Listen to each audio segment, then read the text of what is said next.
आज हामी एउटा यस्तो शब्दको बारेमा कुरा गरौँ जुन हामी प्राय प्रयोग त गर्छौं तर सायद त्यसको वास्तविक गहिराईलाई त्यति ध्यान दिँदैनौँ। त्यो शब्द हो संगति। ल आउनुहोस् आज यसको गहिराईमा डुबुल्की मारौँ। हामीमध्ये धेरैले संगतिलाई के सोच्छौं होला? सायद हप्ताको एकचोटि चर्च जाने, भेटघाट गर्ने अनि घर फर्कने, एउटा रुटिन जस्तै, होइन त? तर एकछिन सोचौं त, के संगतिको मतलब साँच्चै यति मात्र हो? यो त त्योभन्दा कता गहिरो कुरा हो।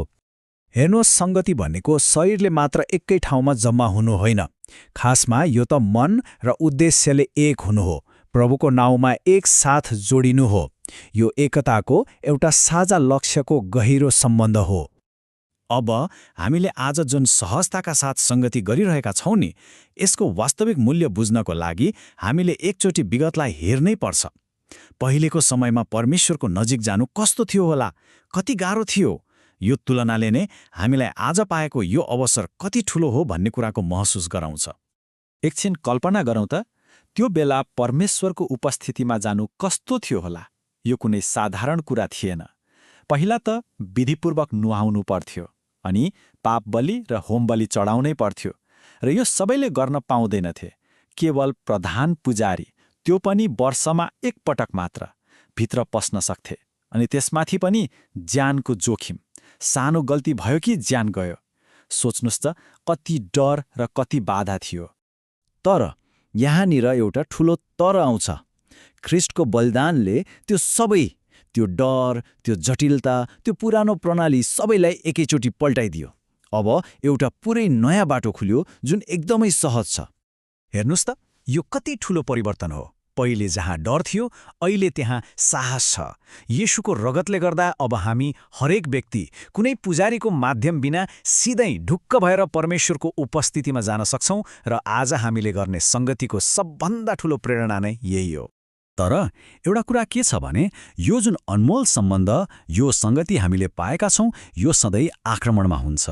यो सम्बन्धलाई तोड्नको लागि, हामीलाई एकअर्काबाट र परमेश्वरबाट टाढा राख्नको लागि एउटा योजना 24 घण्टा चलिरहेको हुन्छ। ल अब यो तथ्याङ्कलाई हेरौँ त। यसले साँच्चै झस्काउँछ। यो 2017मा बेलायतमा गरिएको एउटा सर्वेक्षण हो। 55% क्रिस्चियनहरूले कहिले बाइबल पढ्दैनन्, 33% कहिले चर्च जाँदैनन्, अनि 29%ले त कहिले प्रार्थना नै गर्दैनन्। यसले के देखाउँछ? मानिसहरूको विश्वास र उनीहरूको व्यवहारमा कति ठूलो खाडल छ। र यो जुन खाडल छ नि, यो आफै बनेको होइन, यो एउटा योजनाबद्ध प्रयास हो। सोच्नुहोस् न, हाम्रो व्यस्तता, सामाजिक सञ्जालको कहिल्यै नसकिने स्क्रोलिङ, हाम्रा व्यक्तिगत पापहरू, यी सबै कुराहरू हामीलाई एक अर्काबाट र परमेश्वरबाट टाढा बनाउने हतियार जस्तै हुन्। यो कुरालाई बुझ्नको लागि एउटा कथा सुनौ है। एउटा किलाको कथा। एकजना मान्छेले आफ्नो घर बेच्छ, तर एउटा सानो शर्त राख्छ। उसले भन्छ, घर सबै तिम्रो, तर भित्ताको त्यो एउटा किला चाहिँ मेरो। सुरुमा त किन्ने मान्छेलाई केही लाग्दैन, एउटा किलाले के नै हुन्छ र। तर केही समयपछि त्यो पुरानो मालिक फर्केर आउँछ र त्यही किलामा कुहिएको मासु, फोहोर जे पाए त्यो झुन्ड्याउन थाल्छ। अब के भयो? बिस्तारै बिस्तारै पुरै घर दुर्गन्धले भरिन्छ। यतिकी त्यो घरमा बस्नै नसक्ने अवस्था आउँछ। अब यो कथा सुनेपछि एउटा गम्भीर प्रश्न उठ्छ।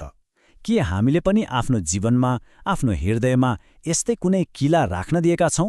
कुनै सानो देखिने पाप, कुनै सम्झौता जसलाई हामीले केही होइन भनेर छोडिदिएका छौं? कतै त्यही सानो किलाले नै हाम्रो आत्मिक शान्तिलाई भित्रभित्रै खोक्रो बनाइरहेको त छैन? ल, समस्याको कुरा त भयो, तर अब समाधान के त? यी सबै अवरोधहरूलाई हटाएर एउटा बलियो, सक्रिय संगति कसरी बनाउने? आउनुहोस्, केही व्यावहारिक उपायहरू हेरौँ।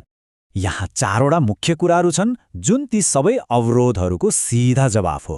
पहिलो, परमेश्वरको अगाडि आउँदा कुनै मुखौटो नलगाउने, जस्तो छ त्यस्तै साँचो हृदयले आउने। दोस्रो, हामीले जुन आशा पाएका छौं त्यसमा चट्टान जस्तै दृढ रहने। तेस्रो, एक अर्कालाई ल है राम्रो काम गरौँ भनेर हौसला दिने। र चौथो, जस्तो सुकै अवस्था आए पनि एकसाथ भेला हुन चाहिँ कहिल्यै नछोड्ने। यो कुरालाई राम्ररी बुझौँ है। संगति भनेको म पनि आएको छु है भनेर हाजिरी लगाउने मात्र होइन। यसको मुख्य लक्ष्य त एकअर्कालाई बलियो बनाउनु हो, एकअर्कालाई ढाडस र उत्साह दिनु हो। ल अब अन्त्यतिर जाँदा हामी सँगै हिँड्नुको शक्तिबारे कुरा गरौँ। जब हामी एक्लै एक्लै होइन तर एक भएर अगाडि बढ्छौँ तब के हुन्छ होला? त्यो सामूहिक शक्ति कस्तो हुन्छ? अमेरिकाको अलास्कामा एउटा एकदमै रोचक कुरा देखिन्छ। जब भुवासाहरूको झुन्डले घोडाहरूलाई आक्रमण गर्छ नि, सबै घोडाहरू तुरुन्त एउटा गोलो बनाउँछन्, तर टाउको चाहिँ भित्रतिर फर्काएर अनि पछाडिको खुट्टाले बाहिरतिर जोड-जोडले हान्छन्। अब गधाहरूको कुरा गरौँ, उनीहरूले पनि गोलो नै बनाउँछन्, तर ठ्याक्कै उल्टो, टाउको चाहिँ बाहिर फर्काउँछन् र नजिक आउने भुवासालाई टोक्छन्। हेर्नुस् त, तरिका फरक-फरक छ, तर सिद्धान्तै एउटै हो, एकतामा रहेर आफ्नो रक्षा गर्ने, र दुवै तरिकाले काम गर्छ। उनीहरू सँगै बाँच्छन्। यो त ठ्याक्कै फुटबल म्याच जस्तै हो, होइन र? गोल कसले गर्यो त्यो ठूलो कुरा होइन, महत्त्वपूर्ण कुरा त टिमले जित्नु हो। हो, सङ्गतिमा पनि त्यस्तै हो। व्यक्तिगत कुराभन्दा समूहको जित महत्त्वपूर्ण हुन्छ। यो एउटा प्रख्यात भनाइले आजको हाम्रो सबै कुरालाई समेट्छ। यदि छिटो जानु छ भने एक्लै हिँड्नुहोस्, तर यदि टाढासम्म पुग्नु छ भने सँगै हिँड्नुहोस्। हो, छोटो दौड त एक्लै पनि जितेला, तर जीवनको लामो यात्राको लागि हामीलाई एकअर्काको साथ चाहिन्छ नै। र अब यो छलफललाई यहीँ टुङ्ग्याउँदा एउटा प्रश्न छोडेर जान चाहन्छु। यो हप्ता त्यस्तो को एक व्यक्ति होला जसलाई हामीले सानो प्रोत्साहन दिएर दुवैजनालाई अगाडि बढ्न मद्दत गर्न सक्छौँ? किनभने साँचो सङ्गति ठूला कार्यक्रमबाट होइन, यस्तै सानो सानो एक व्यक्तिबाट सुरु हुन्छ।